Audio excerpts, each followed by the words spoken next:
everyone. Welcome. My name is Michaela Bowling, and I'm the co-founder of Brilliant Marketing.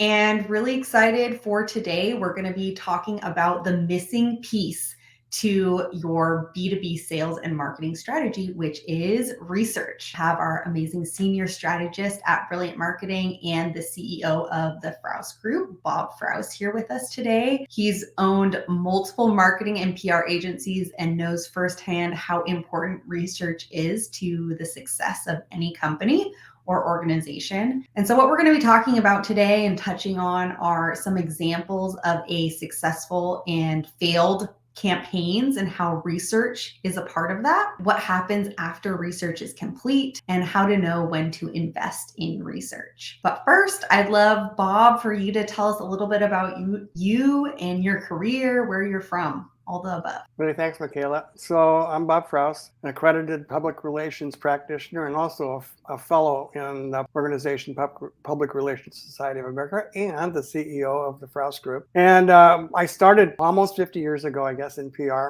doing a lot of things, working for a lot of different companies. But I began my career as an account executive with a firm here in Seattle, Mary, Kelvin, and Baker. Subsequently, they sold to a international firm of Hill and Knowlton. And as I mentioned, I provided marketing counsel, communications, and public relations to a variety of clients for a long time. I was also lucky enough to be part of the DDB organization and have had some memorable clients, including Skanska, the international construction firm, McKinstry, Mortensen Construction, United Airlines, Procter & Gamble, the EPA, University of Maryland, Starbucks, REI, Walmart.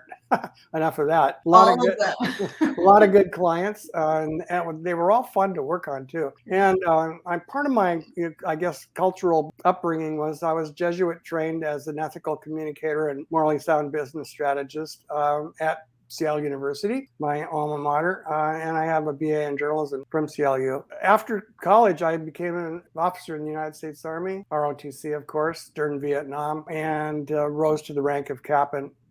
In addition to my heading up the Frause Group, I was also just recently the global chairman of PROI Worldwide, the profession's largest network of independent PR agencies. So with regard to this video and this take on research, I've been lucky enough to lead teams and create successful communication campaigns for B2B clients, and especially in the AEC sector, which is architecture, engineering, and construction. You'll hear more about that in a little bit.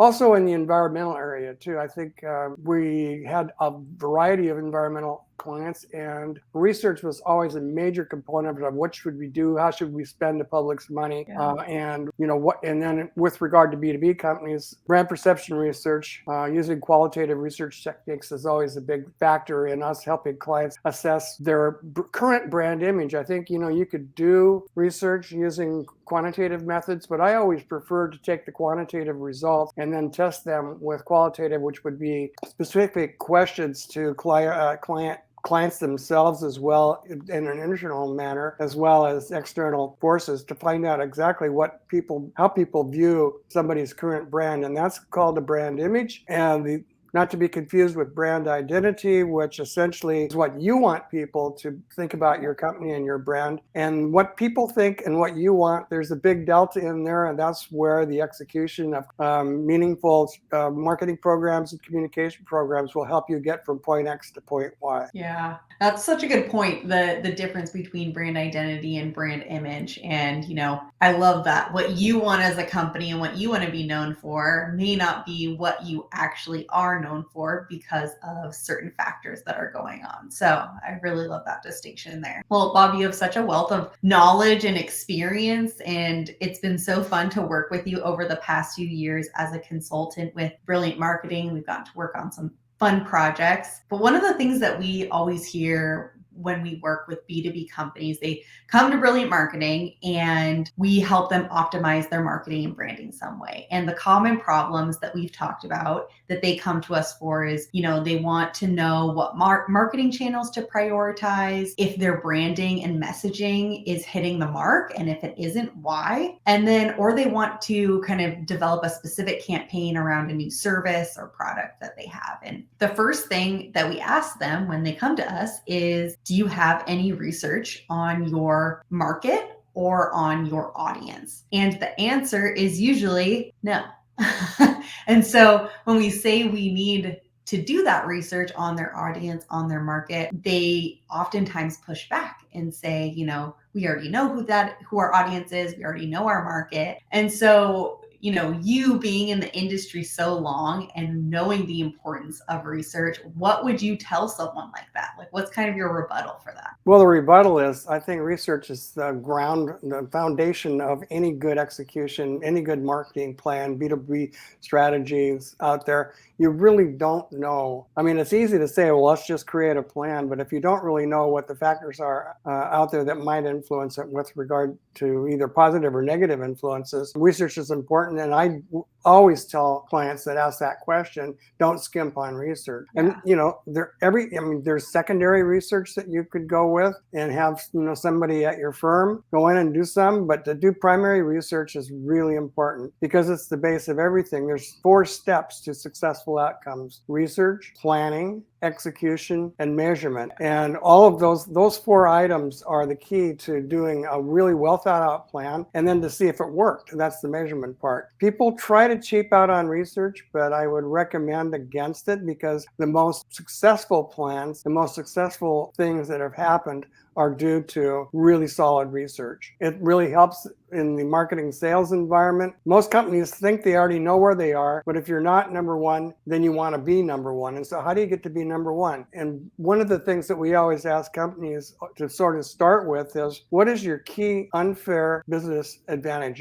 Your key unfair, key competitive advantage. What do you do? What do you offer to your customers that nobody else does? What are your key opportunities for business growth? And most people think they don't need research, but trust me, it really helps if you know where you're headed. Because once you have the information at hand, it's easy to see how to create programs that may want to get you from what your current image is to your current, to the identity that you wish to be. And that could be a corporate identity, or it could be identity for the products and services that you're delivering as well. Yeah. And that's a good point. One other key point here is that it's one thing to do it internally, but it's another thing to have a third-party company or firm that can provide that kind of honest response. And you're going to get a lot more solid research from people that don't think that you're just doing this to enhance your brand. Yeah. No, that's a really good point, and often why we ensure and make sure that there's a third party like us or some other firm that's coming in and giving that. So, okay, Bob, I have a question for you. How many clients do you think that you've worked with over the course of your career? Well, I don't really know, but I think it's somewhere over 400, 300 to 400, something like that. Wow. And this would be all the way from one-off small clients to pretty big organizations. That is so wild. That's really cool. So in those 300 to 400 clients in your years of working with them, what would you say are kind of the differences between maybe a company who takes research pretty seriously and does quite a bit of research versus one who maybe doesn't value that and doesn't infiltrate that into their marketing and sales? I think that from my point of view, to starting out, most company campaigns that rely on in-house knowledge or the best secondary research may succeed despite the lack of formal research. But I think you're just rolling the dice on that. I mean, you're spending a lot of money on a campaign, on the execution, or you hopefully would be spending some money on the execution.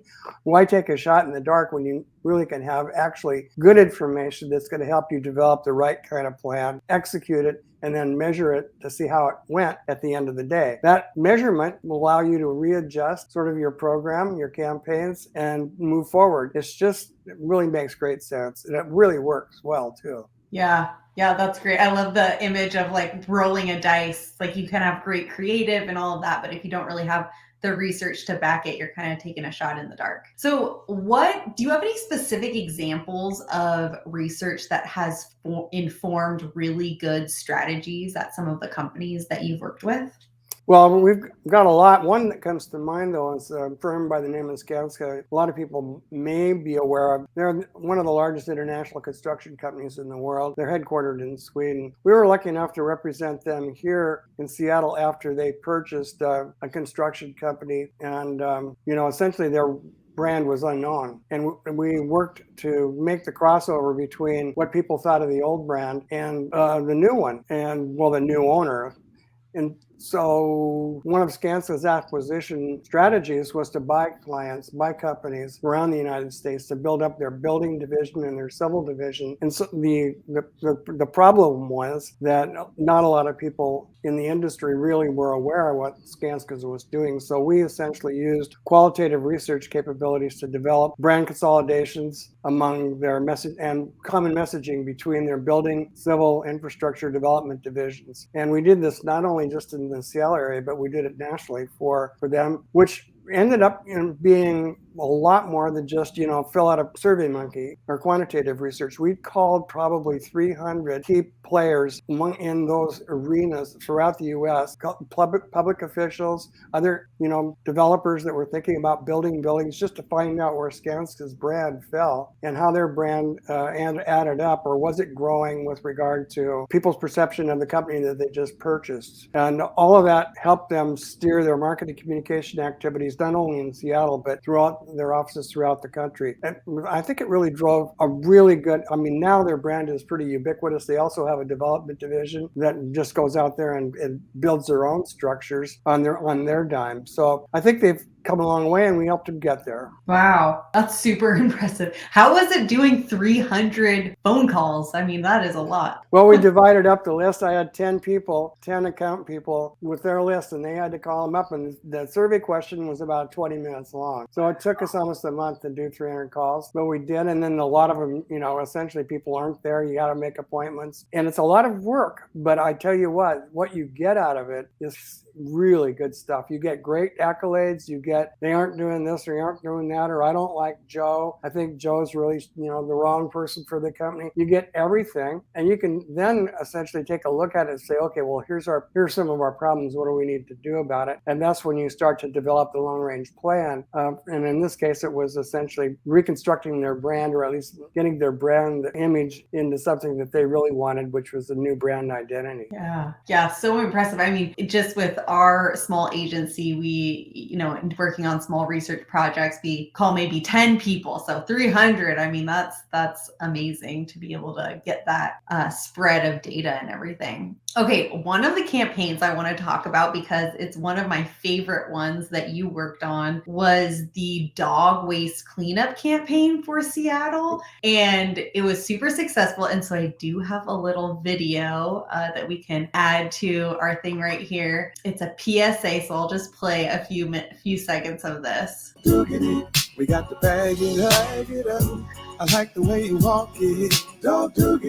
You got to bag it up. Hey yo, hey yo, hey yo, hey yo. Hey yo, let's keep this clean. I love this because it's just so creative in the way that, taking the Blackstreet song No Diggity and then using it as a way for people to clean up their dog's poop to keep everything clean, keep Seattle clean. So talk to me a little bit about how this idea came to fruition, and if research was a part of that, all the things. Well, it was, and the clients were pretty diverse. There was the King County Storm, which was like 32 different municipal agencies around King County, and then there was another organization called the Puget Sound Partnership, and the entire campaign was surrounding rainwater runoff pollution, and dog poop just happened to be one of the key contributors to runoff waste that was going into Puget Sound. We developed the theme for this King County Storm, and the name of the campaign was Puget Sound starts here, which essentially is you're polluting the sound, and here is you.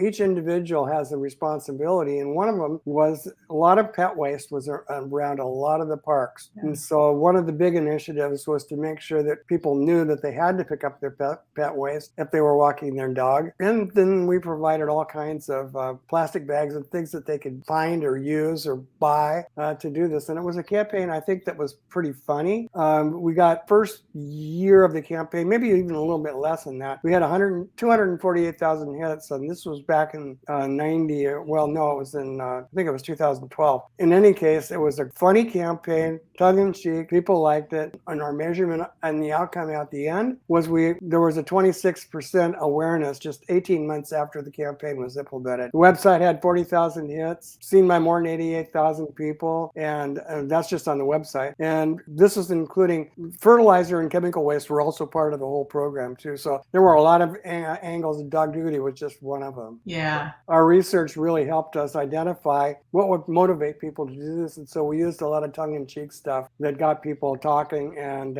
actually doing. So that was a fun project for us. So fun. And I love the use of humor in there. I think that especially in environmental things where you're trying to get people to take a change in an action to be more environmentally friendly, oftentimes it can feel very heavy and sad and using those kinds of emotions. So I love using this humor to make people change their actions. So very cool. Getting a little bit back to some of our questions around, research. When we do research with clients, we focus on kind of the two areas that we've talked about, like understanding the customer and then also understanding the competition or the marketplace that you're in. Do you think that, and the outcome of that is, understanding the customer is kind of the persona, developing that persona, and then understanding the competition and the marketplace leads to some really good strategies, like high-level strategies. Do you think that one is more important than the other, customers versus understanding the marketplace? No, actually, I think both are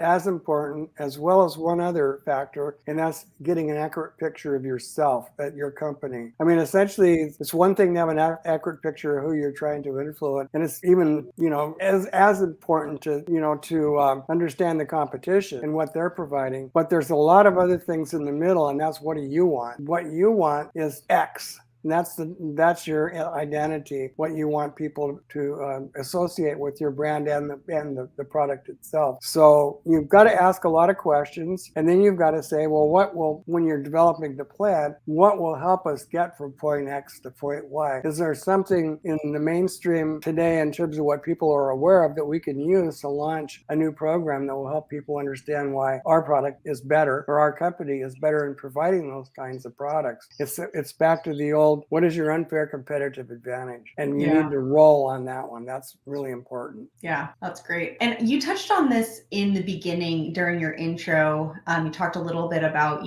having a third party do your research. So let's talk a little bit about why it's so important. Why is that a best practice to have a third party do your research? Well, I think it's gives you some feelings that this is not just a sales call. I mean, essentially, you want to have trust and confidence in who you're asking to during the research process. And the best way to do that is to hire some expert company that knows what they're doing to, develop the survey, to work with you, and this is especially true for qualitative conversations with customers, so that you are not the owner of the company or in the sales department or the marketing department. You have somebody else working on behalf of your company wanting to search for the truth or at least an honest opinion of what your company and or products are, how they're being viewed. So for me, third-party research is always the best. I mean, you could use your internal research group, but I think it's best for credibility to have a third party conduct the research. Yeah, absolutely. I mean, it's really interesting when we interview customers, when we're working with a client and interviewing their customers, you often find that when you present the research back to the company, they're really surprised about what the customers are saying. Not all of it. I think they hear a lot of it and it's confirming that, but there's certain things that they hear about what they're doing well or what they're not doing well that customer doesn't feel comfortable telling the company itself. They're more comfortable telling a third party, and there's some level of anonymity in their answers. So yeah, I think that's such a good point.